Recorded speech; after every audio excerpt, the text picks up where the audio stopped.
बिस्मिल्लाहिर्रहमानिर्रहीम।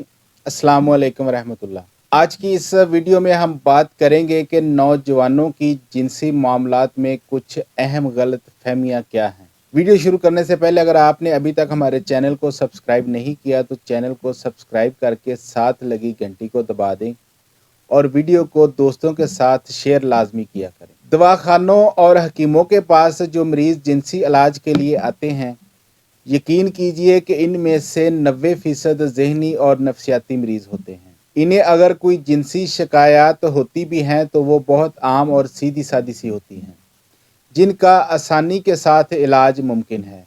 जिनसी मामलात में गलत फहमियाँ हमारे मुआशरे में आम हैं और इन्हें मर्ज़ ना होते हुए भी मर्ज़ समझकर मुआलजीन के पास जाया जाता है और ख़ुद को कमज़ोर और बीमार तस्वर किया जाता है। इनमें से चंद अहम मसाइल ये हैं।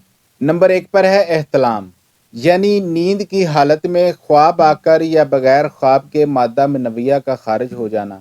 ये अगर एक माह में 3 से 4 बार हो रहा है तो ये एक तिब्बी सूरत हाल है।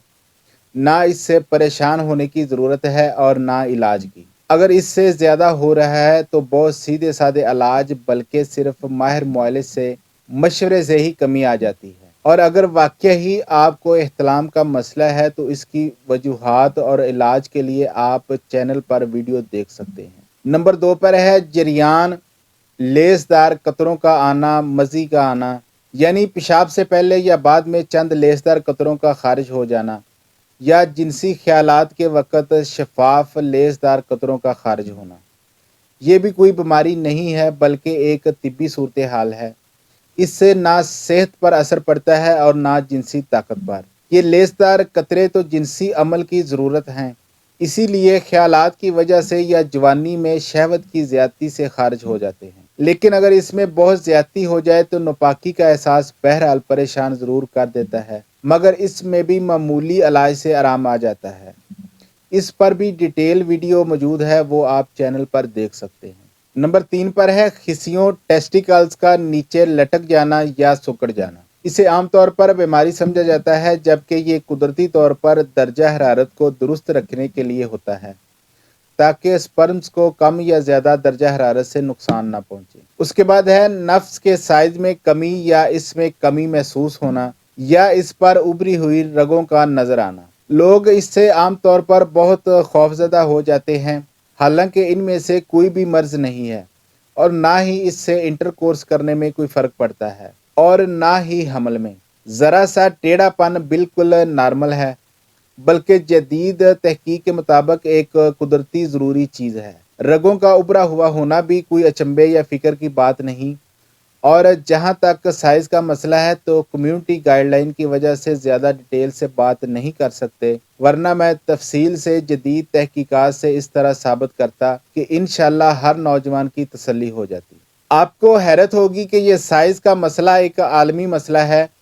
एक तहकीक के मुताबिक पूरी दुनिया में मर्दों को जिनसी मसाइल में सबसे ज़्यादा फ़िक्र और तशवीश इसी हवाले से पाई जाती है, जबकि मुखलस डॉक्टर्स और तबीब ये बताते हैं कि इंटरकोर्स और हमल के लिए तो सिर्फ 2 से 3 इंच का साइज़ भी काफ़ी है। और पूरी दुनिया के मुख्तलिफ ममालिक और नस्लों में साइज़ का औसत निकाला गया तो 4.5 से 5.20 इंच तक साइज़ आया है। मगर इस चीज़ को एक हवा बनाते हुए पूरी दुनिया में मफाद परस्त लोग करोड़ों डॉलर का बिजनेस कर रहे हैं और जहरीले स्टीरॉइड्स बेच रहे हैं। ये सब वहम है जो गैर इखलाकी लिटरेचर और ख़राब फिल्मों से नौजवानों के जहन में बैठ जाता है। याद रखिए, गंदे लिटरेचर में बेहद मुबालगा किया जाता है और ऐसी फिल्मों में भी कैमरे वगैरह से धोखा दिया जाता है, जिससे हमारे नौजवान अपने आप को देखते हुए एहसास कमतरी में मुब्तला हो जाते हैं। ये और इस तरह की बहुत सी चीज़ें जो मर्ज़ के